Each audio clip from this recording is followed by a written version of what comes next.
ఓం శాంతి. ఈరోజు మురళి డేట్ 27/7/2024. బాబా చెప్తున్నారు, మధురమైన పిల్లలు తండ్రి సమానంగా దయార్థ హృదయులుగా మరియు కళ్యాణకారులుగా అవ్వండి. ఎవరైతే స్వయం పురుషార్థం చేస్తారో మరియు ఇతరుల చేత కూడా చేయిస్తారో వారే వివేకవంతులు. ప్రశ్న: పిల్లలైన మీరు మీ చదువు ద్వారా ఏ చెకింగ్ను చేయగలుగుతారు? మీ పురుషార్థం ఏమిటి? జవాబు: చదువు ద్వారా మీరు ఏ చెకింగ్ను చేయగలుగుతారు అంటే, మేము ఉత్తమ పాత్రను అభినయిస్తున్నామా, లేక మధ్యమ పాత్రను అభినయిస్తున్నామా, లేక కనిష్ట పాత్రను అభినయిస్తున్నామా? అందరికంటే ఉత్తమ పాత్ర అని ఎవరిది అంటారు అంటే, ఎవరైతే ఇతరులను కూడా ఉత్తములుగా తయారు చేస్తారో, అనగా సేవ చేసి బ్రాహ్మణుల వృద్ధిని చేస్తారో వారిది. మీ పురుషార్థము ఏమిటంటే, పాత చెప్పును తీసి కొత్త చెప్పును వేసుకోవటం. ఆత్మ ఎప్పుడైతే పవిత్రంగా అవుతుందో అప్పుడు దానికి కొత్త పవిత్ర చెప్పు లభిస్తుంది. ఓం శాంతి. పిల్లలు రెండు వైపుల నుండి సంపాదన చేసుకుంటున్నారు. ఒకవైపు స్మృతి యాత్ర ద్వారా సంపాదన, మరియు ఇంకొక వైపు 84 జన్మల చక్రం యొక్క జ్ఞానాన్ని స్మరించటం ద్వారా సంపాదన. దీనిని డబుల్ సంపాదన అని అంటారు.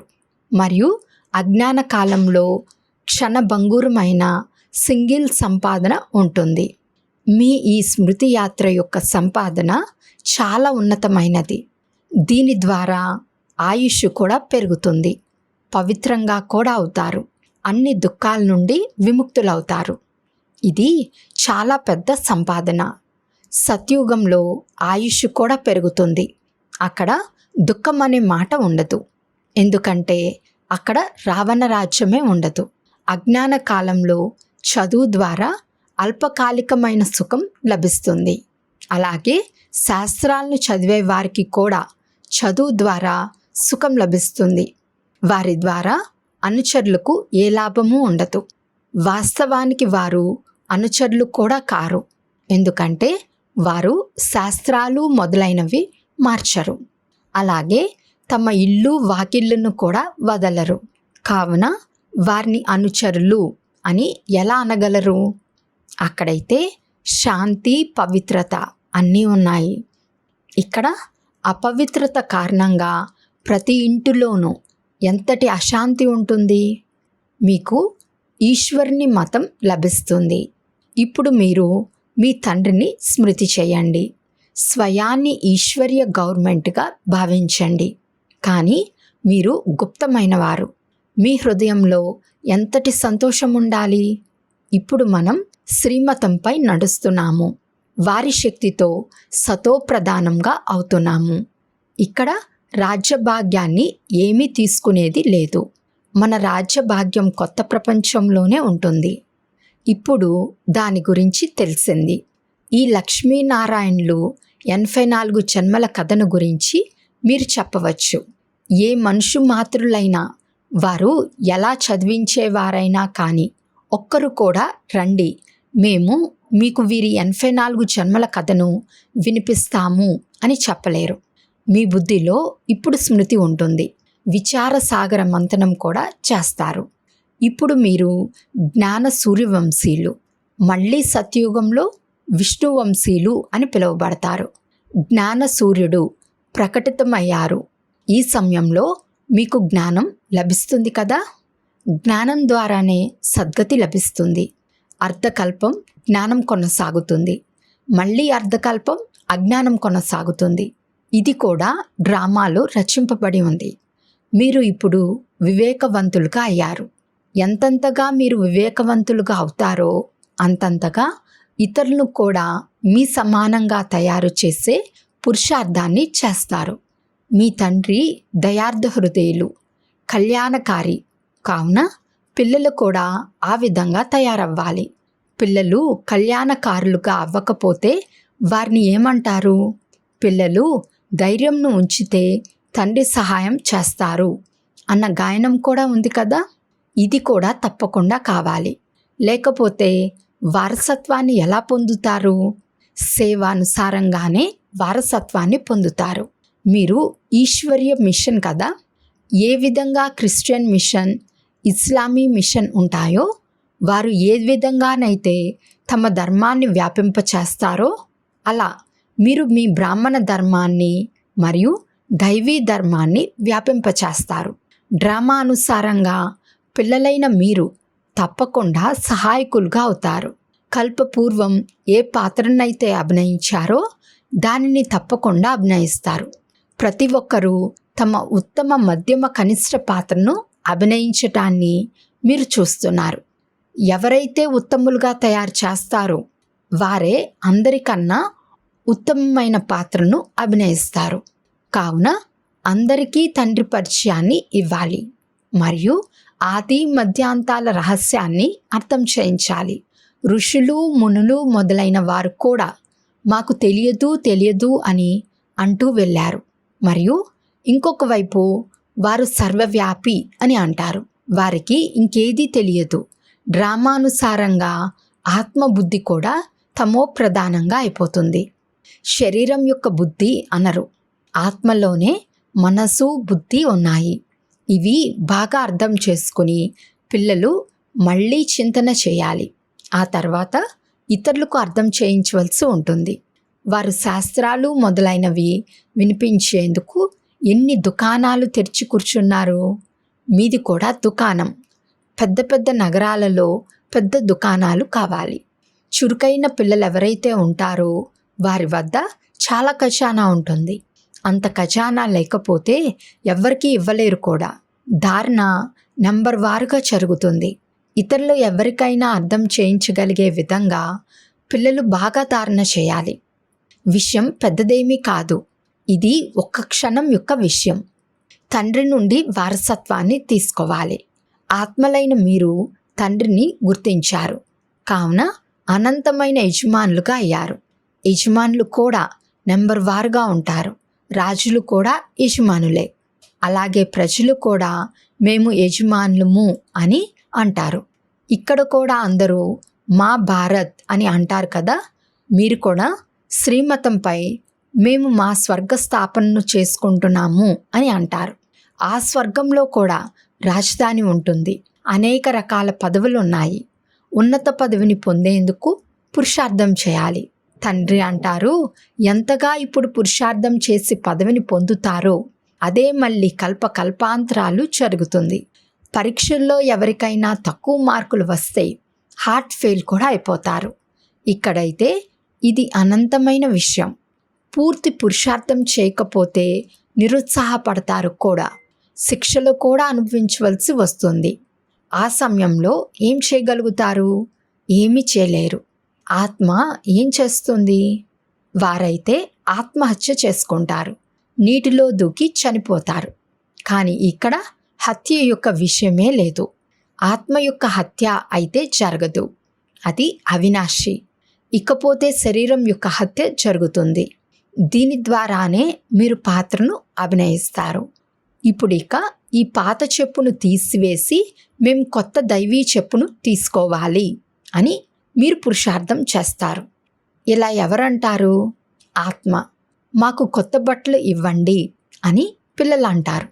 అలా ఆత్మలైన మనకు కూడా కొత్త వస్త్రం కావాలి. తండ్రి అంటారు, మీ ఆత్మ కొత్తగా అయితే శరీరం కూడా కొత్తది కావాలి. అప్పుడే శోభ ఉంటుంది.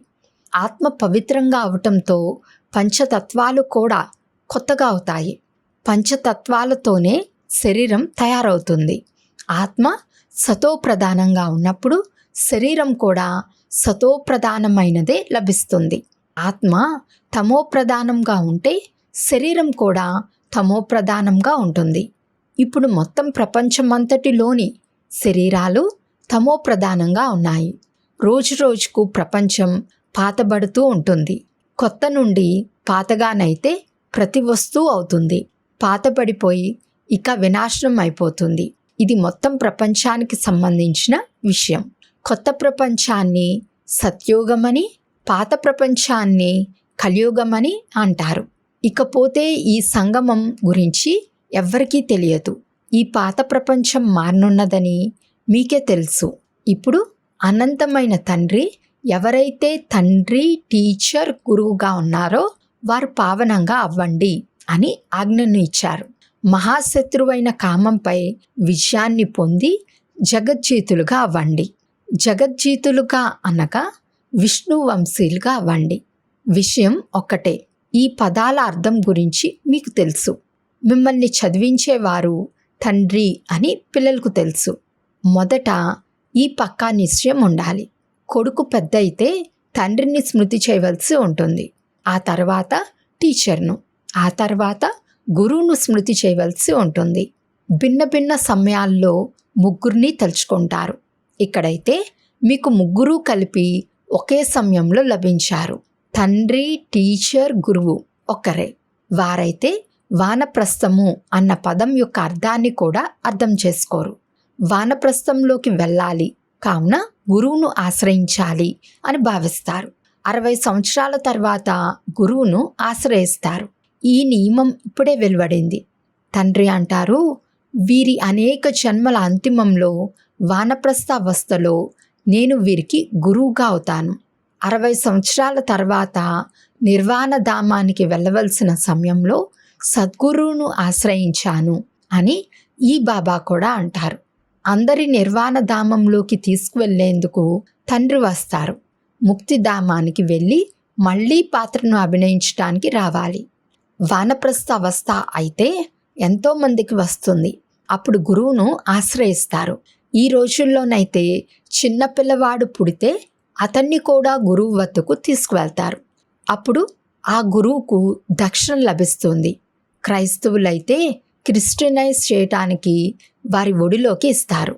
కానీ వారెవ్వరూ నిర్వాణధామంలోకి వెళ్ళరు. ఈ రహస్యాలన్నిటినీ తండ్రి అర్థం చేయిస్తారు. ఈశ్వరుని అంతు ఏమిటి అనేది ఈశ్వరుడే తెలియచేస్తారు. ప్రారంభం నుండి మొదలుకొని తెలియజేస్తూనే వచ్చారు. తమ అంతు ఏమిటి అనేది చెప్తారు మరియు సృష్టి జ్ఞానాన్ని కూడా ఇస్తారు. ఈశ్వరుడు స్వయమే వచ్చి ఆది సనాతన దేవీ దేవతా ధర్మాన్ని అనగా స్వర్గాన్ని స్థాపన చేస్తారు. దీనికి భారత్ అన్న పేరే కొనసాగుతూ వస్తుంది. గీతలో కేవలం శ్రీకృష్ణుని పేరును వేసి ఎంత గందరగోళం చేస్తారు. ఇది కూడా డ్రామాయే.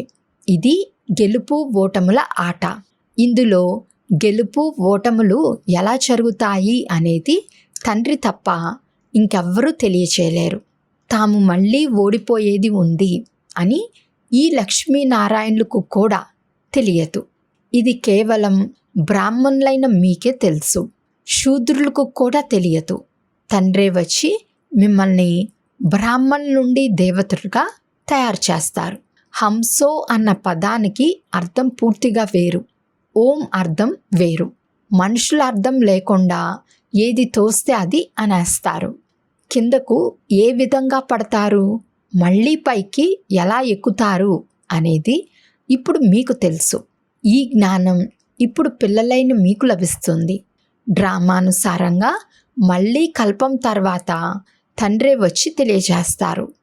ధర్మస్థాపకులు ఎవరైతే ఉన్నారో వారు వచ్చి మళ్ళీ తమ ధర్మాలను తాము సమయానుసారంగా స్థాపన చేస్తారు. ఈ విషయంలో నెంబర్ వార్ పురుషార్థానుసారంగా అని అనరు. నెంబర్ వార్ సమయానుసారంగా వచ్చి తమ తమ ధర్మాలను స్థాపన చేస్తారు.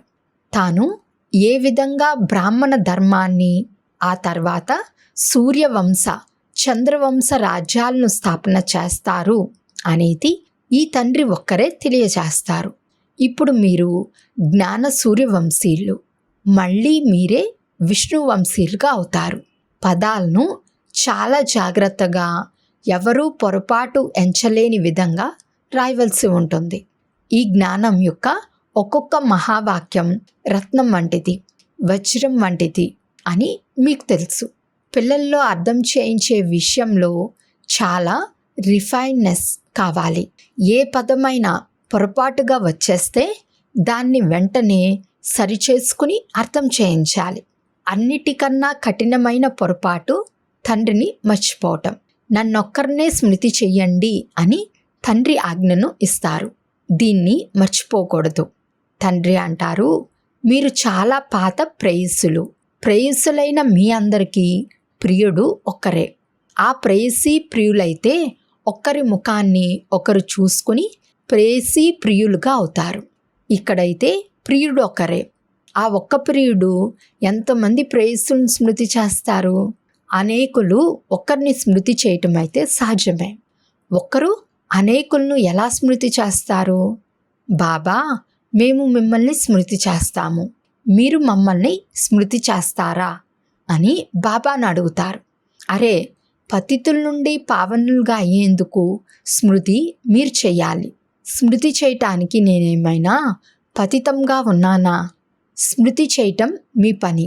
ఎందుకంటే మీరు పావనంగా అవ్వాలి. ఎవరు ఎంత స్మృతి చేస్తారో మరియు సేవ కూడా బాగా చేస్తారో వారికి ధారణ జరుగుతుంది. స్మృతి యాత్ర చాలా కష్టమైనది. ఇందులోనే యుద్ధం జరుగుతుంది. 84 జన్మల చక్రాన్ని మీరు మర్చిపోతారు అనైతే కాదు. ఈ చెవుల బంగారు పాత్ర వలె ఉండాలి. ఎంతగా మీరు స్మృతి చేస్తారో అంత ధారణ బాగా జరుగుతుంది. ఇందులో శక్తి ఉంటుంది. కావుననే స్మృతి యొక్క పదును కావాలి అని అంటారు. జ్ఞానం ద్వారా సంపాదన జరుగుతుంది. స్మృతి ద్వారా నంబర్ వారుగా సర్వశక్తులు లభిస్తాయి. ఖడ్గాల్లో కూడా పదునులో నంబర్ వార్ తేడా ఉంటుంది. అవి స్థూలమైన విషయాలు. ముఖ్యమైన విషయంగా తండ్రి ఒకటే చెప్తున్నారు, భగవంతుని స్మృతి చేయండి. ప్రపంచపు వినాశనం కొరకు ఈ ఒక్క అటామిక్ బాంబు ఉంటుంది. ఇంకేమీ ఉండవు. దానికి సైన్యం అవసరం లేదు, కెప్టెన్లు అవసరం లేదు. ఈ రోజుల్లో అక్కడ కూర్చుని ఉండగానే బాంబులు వేసి విధంగా తయారు చేస్తారు. మీరు ఇక్కడ కూర్చుంటూ రాజ్యాన్ని తీసుకుంటారు. వారు అక్కడ కూర్చుంటూనే అందరి వినాశనం చేస్తారు. మీ జ్ఞాన యోగాలు వారి మృత్యు సామాన్లు సమానమైపోతాయి. ఇది కూడా ఆటయే. అందరూ పాత్రదారులే కదా. భక్తి మార్గం పూర్తయింది. తండ్రే వచ్చి తమ మరియు రచన యొక్క ఆది మధ్యాంతాల పరిచయాన్ని ఇస్తారు. ఇప్పుడు తండ్రి అంటారు, మీరు వ్యర్థ విషయాలను వినకండి, అందుకే చెడు వినకండి అని చిత్రాన్ని తయారు చేస్తారు. ఇంతకుముందు కోతులతో తయారు చేసేవారు, ఇప్పుడు మనుషులది తయారు చేస్తారు. ఎందుకంటే ముఖం మనుషులది కానీ బుద్ధి కోతి వలె ఉంది, అందుకే వాటితో పోలుస్తారు. ఇప్పుడు మీరు ఎవరి సైన్యం? శివబాబా సైన్యం. వారు మిమ్మల్ని కోతుల నుండి మందిర యోగులుగా తయారు చేస్తున్నారు. ఎక్కడి విషయాన్ని ఎక్కడికి తీసుకువెళ్ళారు? కోతులేమైనా వంతెన నిర్మించగలవా? ఇవన్నీ కట్టుకథలు.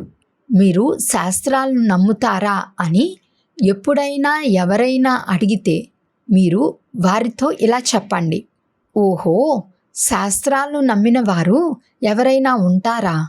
మేము అందరికన్నా ఎక్కువగా నమ్మాము. మేము చదివినంతగా వాటిని మీరు కూడా చదివి ఉండరు. అర్థకల్పం మేము వాటిని చదివాము. స్వర్గంలో శాస్త్రాలు, భక్తి యొక్క ఏ విషయాలు ఉండవు. తండ్రి ఎంత సహజంగా అర్థం చేయిస్తారు. అయినా కానీ తమ సమానంగా తయారు చేయలేరు. పిల్లలు మొదలైన వారు బంధనాల కారణంగా ఎక్కడకు వెళ్ళలేరు. దీనిని కూడా డ్రామా అనే అంటారు. తండ్రి అంటారు, వారం రోజులు 15 రోజులు కోర్సును తీసుకుని ఇక తమ సమానంగా తయారు చేయటం మొదలు పెట్టాలి. పెద్ద పెద్ద పట్టణాలు ఏవైతే ఉన్నాయో అందులో రాజధాని నగరాలను చుట్టుముట్టాలి. అప్పుడు అక్కడి నుండి శబ్దం వెలువడుతుంది. గొప్ప వ్యక్తుల ద్వారా తప్ప ఇంకెవ్వరి ద్వారా శబ్దం వ్యాపించదు. తీవ్రంగా చుట్టుముట్టినట్లయితే అప్పుడిక ఎంతోమంది వస్తారు. తండ్రి డైరెక్షన్ లభిస్తాయి కదా. అచ్చా, మధురాతి మధురమైన సిక్కులదే పిల్లలకు మాతాపిత బాప్దాదాల ప్రియ స్మృతులు మరియు గుడ్ మార్నింగ్. ఆత్మీక పిల్లలకు ఆత్మీక తండ్రి నమస్తే. ఆత్మీక తండ్రికి ఆత్మీక పిల్లల యొక్క ప్రియ స్మృతులు మరియు నమస్తే నమస్తే నమస్తే. ధారణ కొరకు ముఖ్య సారము. ఫస్ట్ పాయింట్, జ్ఞానము మరియు యోగం ద్వారా మీ బుద్ధిని రిఫైన్గా చేసుకోవాలి. తండ్రిని మర్చిపోయే పొరపాటును ఎప్పుడు చేయకూడదు. ప్రేయసిగా అయ్యి ప్రియుడిని స్మృతి చేయాలి. సెకండ్ పాయింట్, బంధన్ముక్తులుగా అయ్యి మీ సమానంగా తయారు చేసే సేవం చేయాలి. ఉన్నత పదవిని పొందే పురుషార్థం చేయాలి. పురుషార్థంలో ఎప్పుడూ నిరుత్సాహపడకూడదు. వరదానము: 1 నిమిషం యొక్క ఏకాగ్ర స్థితి ద్వారా శక్తిశాలి అనుభవాన్ని చేయించే ఏకాంతవాసి భవ. ఏకాంతవాసిగా అవటము అనగా ఏదైనా ఒక శక్తిశాలి స్థితులవ్వటం. బీజరూప స్థితిలోనైనా స్థితులవ్వండి. లైట్ మైట్ హౌస్ స్థితిలోనైనా స్థితులై విశ్వానికి లైట్ మైట్ను ఇవ్వండి. ఫరిస్తాతనపు స్థితి ద్వారానైనా ఇతరులకు అవ్యక్త స్థితి యొక్క అనుభవం చేయించండి. 1 క్షణమైనా లేక 1 నిమిషమైనా సరే, ఒకవేళ ఈ స్థితిలో స్థితులైనట్లయితే స్వయానికి మరియు ఇతర ఆత్మలకు చాలా లాభాన్ని ఇవ్వగలరు. కేవలం దీని అభ్యాసం అవసరం. స్లోగన్: ప్రతి సంకల్పంలో, ప్రతి మాటలో ఎవరికైతే పవిత్రత వైబ్రేషన్ నిండి ఉంటాయో వారే బ్రహ్మచారి. అచ్చా. ఓం శాంతి.